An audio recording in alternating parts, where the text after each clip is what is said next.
मध्य प्रदेश के खजुराहो में कांग्रेस के साबिक member of parliament Satyavrat Chaturvedi ने पार्टी से बरतरफ किए जाने पर अपना बयान दिया और तंज करते हुए पार्टी का शुक्रिया अदा किया। उन्होंने कहा कि अब मैं अपने बेटे यानी बंटी चतुर्वेदी को इंतखाब जिताने में लगा हुआ हूं। दरअसल बंटी चतुर्वेदी समाजवादी पार्टी से इंतखाब लड़ रहे हैं और पार्टी ने ज़ाब्ता शिकनी का इल्जाम लगाकर सत्यव्रत चतुर्वेदी को बाहर का रास्ता दिखा दिया।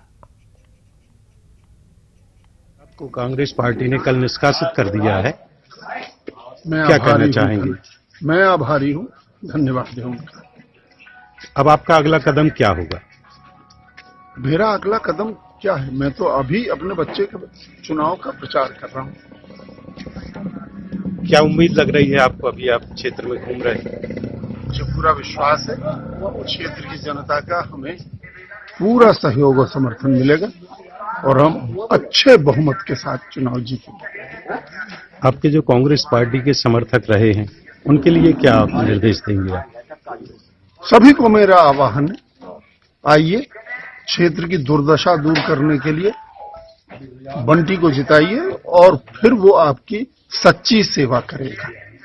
दिग्विजय सिंह ने आपके लिए कहा है कि हमने टिकट के लिए प्रयास किया और ये उनका अधिकार बनता था, लेकिन उन्होंने समाजवादी पार्टी में जाकर के ये गलत कदम उठाया है। दिग्विजय सिंह को अपनी राय देने का पूरा अधिकार है, मुझे कुछ नहीं कहना। भीमा कोरेगांव में नक्सल लेटर में दिग्विजय सिंह का नाम आने के मामले में बीजेपी लीडर कैलाश विजयवर्गीय ने बड़ा बयान दिया। उन्होंने दावा किया कि पहले भी दिग्विजय सिंह ने दहशतगर्द और मजहब तब्दील कराने वाले लीडरों को तहफ्फुज दिया है। कैलाश विजयवर्गीय ने कांग्रेस पर हमला करते हुए कहा कि कांग्रेस अर्बन नक्सल के साथ खड़ी दिखाई देती है।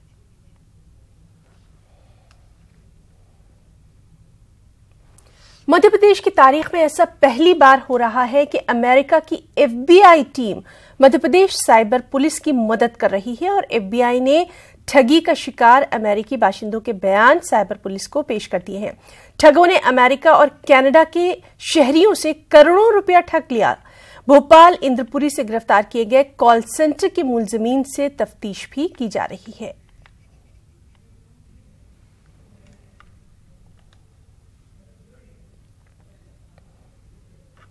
छत्तीसगढ़ से खबर है, जहां असेंबली इंतखाबात के दूसरे और आखिरी मरहले के लिए आज वोट डाले जा रहे हैं। मजमूई तौर पर 72 सीटों पर पोलिंग हो रही है।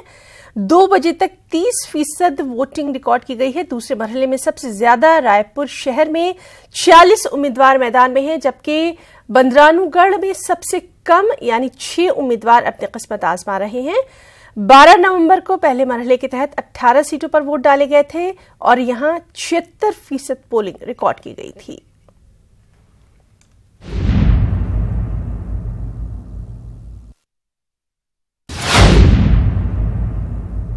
वोटर्स 1079 उम्मीदवारों की किस्मत का फैसला कर रहे हैं। 19,336 बूथ पर वोट डाले जा रहे हैं।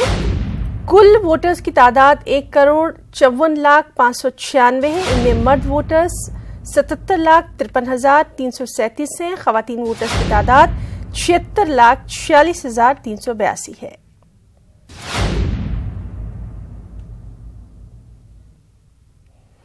और छत्तीसगढ़ में हो रही वोटिंग की 4 तस्वीरें हम आपको दिखाते हैं। रायपुर, बिलासपुर, अंबिकापुर और कोरबा की तस्वीरों में देखा जा सकता है कि किस तरह लोग अपने घरों से बाहर निकले और अपने हक राय दही का इस्तेमाल कर रहे हैं। पोलिंग बूथों पर वोटर्स की लंबी लंबी कतारें आज देखी गई।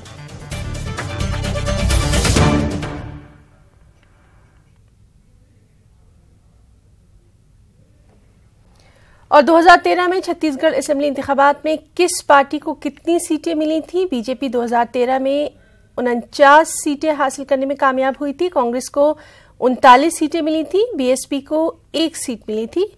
15 साल से हुकूमत कर रही बीजेपी इस बार क्या कुछ कर पाती है, ये देखना अहम होगा।